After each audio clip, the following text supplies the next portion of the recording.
નમસ્કાર દર્શક મિત્રો, વોઇસ ઓફ ગુજરાત ન્યૂઝ ચેનલમાં આપનું સ્વાગત છે। સમાચારમાં વિશેષ જોઈએ તો મહેમદાવાદ શહેર ઢાળ વિસ્તારમાં આવેલ મુરા શહીદ દરગાહની પાસે આપ દ્રશ્યમાં જોઈ શકો તે હાલ ઉનાળાની ગરમી ચાલી રહી છે, તેમજ પવિત્ર ઈદનો પર્વ હોવાને લઈને અહીં બાજુમાં ફાટા તલાવ ગાર્ડન આવેલ છે, જેમાં નાના મોટા યુવાનો, વડીલો, મહિલાઓ સૌ કોઈ ઈદના પવિત્ર પર્વને લઈને મનોરંજન કરવા માટે ગાર્ડનમાં આવતા હોય છે।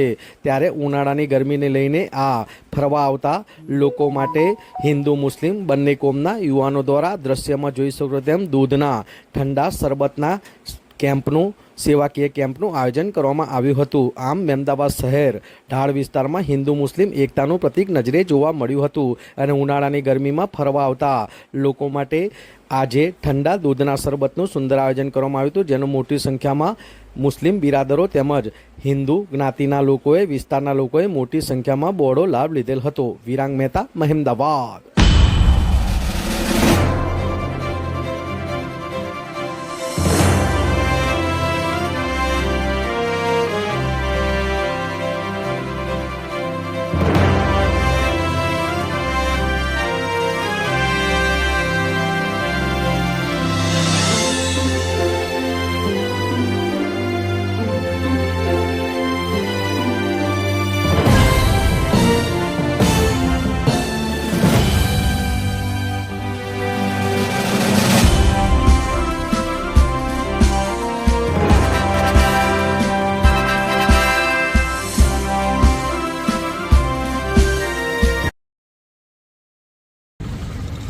આજે મહેમદાવાદ ઢાળ વિસ્તારમાં આજે ઈદના પવિત્ર પર્વને લઈને હિન્દુ મુસ્લિમ સૌ કોઈ એકત્રિત થઈને આજે ઈદના પવિત્ર પર્વે જ્યારે મહિલાઓ, નાના મોટા છોકરાઓ, યુવાનો જેવા આજે ગાર્ડનની અંદર અવડાનું ગાર્ડન છે, બરાબર, એ ગાર્ડનની અંદર આજે લોકો એન્જોય કરવા માટે આવે છે।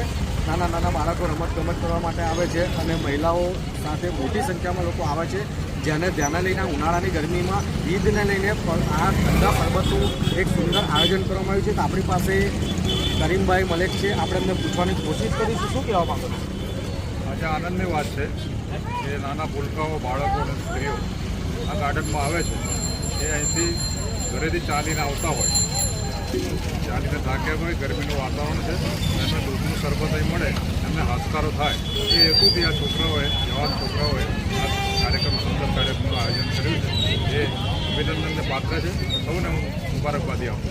તો જોઈ શકો છો દર્શક મિત્રો, આ રીતના પવિત્ર ઈદના પર્વની અંદર ઠંડા શરબતનું આયોજન કરવામાં લગભગ 200 થી 500 જેટલા લોકોએ ત્યાં લાભ લીધો જ છે અને હજુ પણ સાંજ પડશે, સંધ્યાકાળ થશે ત્યાં સુધી આ અવિરત સેવા ચાલુ રહેશે। આમ ઈદના પવિત્ર પર્વને હિન્દુ મુસ્લિમ એકતાનું પ્રતીક કહેવાય કે હિન્દુ મુસ્લિમ દરેક કોમના એકત્રિત થઈને આ એક સુંદર ઠંડા રસનું સેવાનું આયોજન કરવામાં આવ્યું છે। વિરાંગ મહેતા, મહેમદાવાદ।